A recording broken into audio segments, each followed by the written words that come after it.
I'm here in Boston, Massachusetts, at the site of Coconut Grove. It's a nightclub that you've probably never heard of, but there's a good chance it may have saved your life.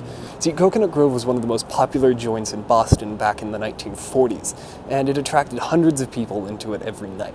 But all of that changed when the nightclub burned down. It was one of the deadliest fires in American history, killing just under 500 people, and it happened in 1942. The fire was so devastating that it briefly knocked World War II off of the headlines, and the result of that tragic fire was a lot of things that have probably saved at least one of you.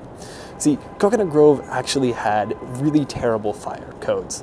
Its doors swung inward as opposed to outwards, making it more difficult for people to escape when a lot of individuals piled up against the doors trying to push their ways out.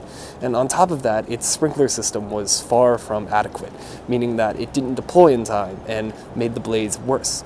On top of that, there was a lot of decoration that was just ripe fuel for a fire, causing it to blaze up and kill even more.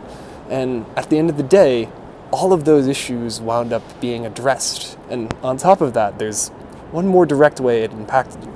Those who did manage to make it out of Coconut Grove were treated with a relatively new drug, penicillin. Out of this tragedy comes one of the testing grounds for a modern medical miracle, proving that even in the darkest, most depressing chapters of history, there can be one bright spot. And that's more history beneath your feet.